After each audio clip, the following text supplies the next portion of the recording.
A number of missiles, tens of missiles, have been launched from Iran onto an airbase in Iraq, an airbase that houses American forces. I want to bring in an expert right now, Besma Momani. We've had her on the show many times. Hi, Professor Momani. She's with the University of Waterloo. Professor, what are you hearing at this point and your initial reaction to this breaking news?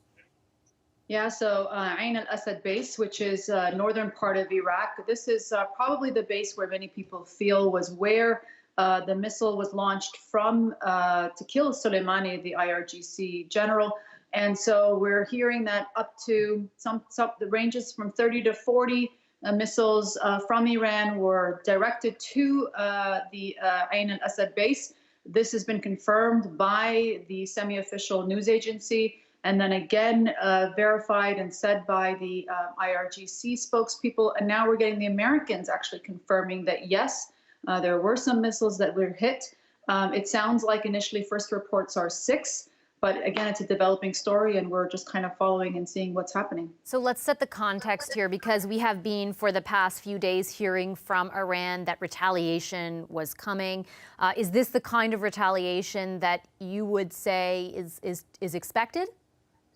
Yeah, definitely. I mean, I don't think that the Iranians would want to hit the Americans in the United States specifically. Their bases in Iraq make it, frankly, a lot easier to hit, just logistically speaking, and of course gets Americans upset enough and certainly makes the message clear that there's retaliation. I think the big question will be, were the American troops kind of warned to leave in advance? I mean, the IRGC and the Iranian regime don't necessarily want to have, to be honest with you, American blood on their hands, because that would just escalate things even further. But they had to avenge his death in some way to end it in terms of this tit for tat. So we'll have to see if there are reports of any death and casualty coming out of the U.S. base.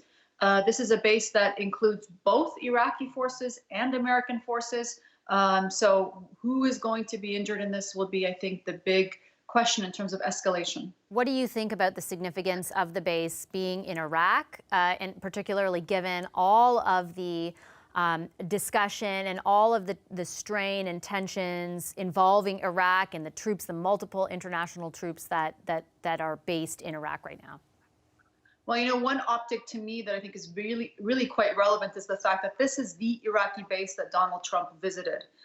So the fact that he visited that particular base, and many people may not know this, but he kind of did it in the middle of the night with no warning to the Iraqi official government. In fact, the Iraqi government itself was quite upset with Donald Trump coming in the middle of the night and visiting this base and not even making, a state visit to the capital and talking to anybody who is Iraqi.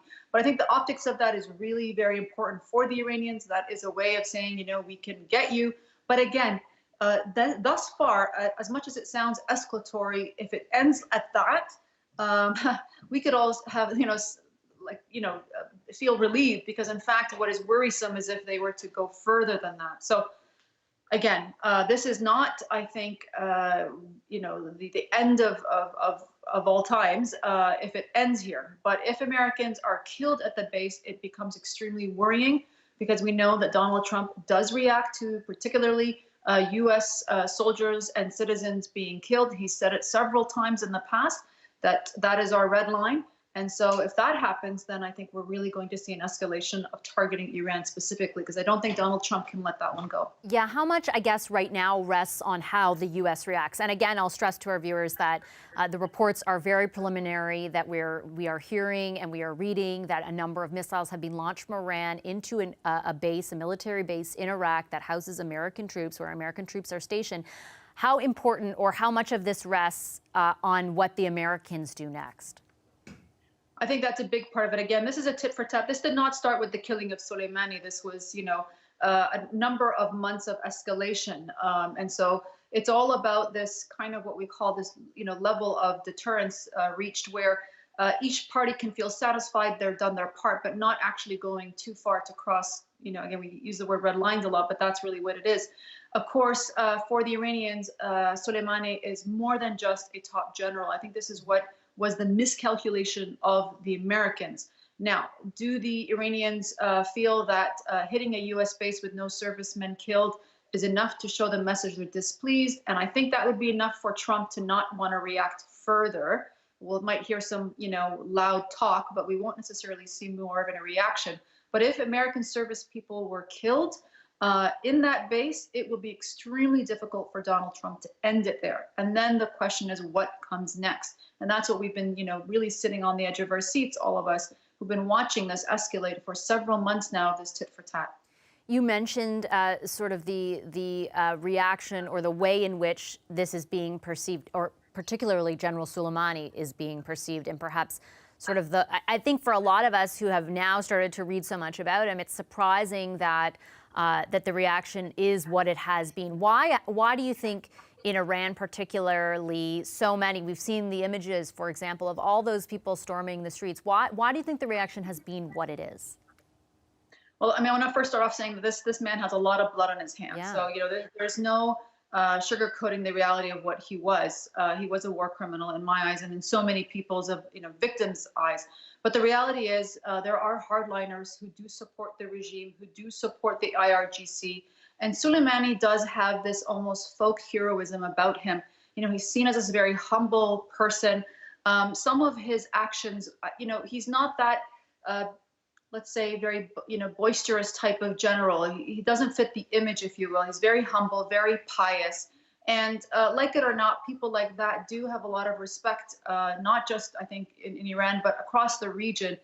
He was very smart. I think tactfully, on tactics, I should say, and logistics, he was very bright and intelligent. And so he's not easily replaced, even though his role has been filled, if you will, but he does offer more than that.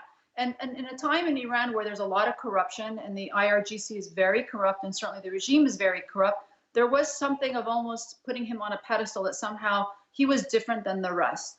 Again, these are myths and mythologies, but they matter, even though, frankly, again, as I said, he may be a war criminal in our eyes and certainly has a lot of blood on his hands. But back home in certain quarters, and not all Iranians, are idolizing him. On the contrary, we just had reports of maybe up to 1,500 Iranian protesters killed by the IRGC. Many Iranians themselves have suffered at the hands of this man. But in the eyes of so many patriots, so many of those IRG supporters, he is above, frankly, even the supreme leader, even the President Rouhani.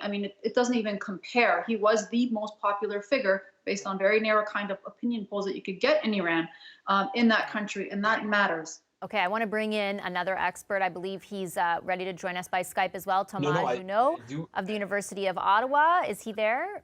Professor Junot? Okay, he's on the phone. Never mind. Sorry, Professor Ramani. I apologize. Let's get back to, I just want to refresh for our viewers exactly what this breaking news is. There are reports that a number of missiles, tens perhaps of missiles, have been launched from Iran onto a military base in Iraq, a base where American troops are stationed. We do not know. We have no information about the potential number of casualties or if there are any at all. I think, Professor Junot, are you ready now? Do you hear me okay?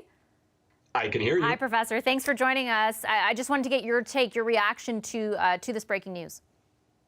My first reaction is that a lot of us, and I have to say myself included, we were wrong in the sense that I did not dismiss the possibility of this happening, but I viewed it as a lower probability.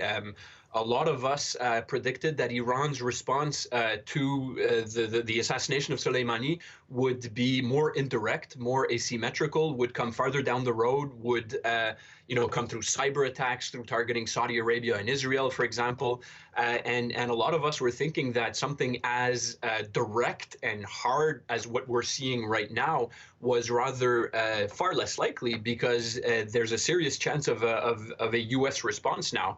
And in a scenario of escalation, which is pretty much what we're in right now, in a direct military confrontation, Iran loses against the U.S. Does it depend? And quickly, actually, I want to bring in the White House statement. I'm just seeing on the wires a statement on these attacks. We are aware of the reports of attacks on U.S. facilities in Iraq. The president has been briefed and is monitoring the situation closely and consulting with his national security team. You can see the tweet there from the press secretary right there. Professor Junot, Professor Mamani was touching on the fact that it might depend a lot on if there are casualties, and that might inform the U.S. response.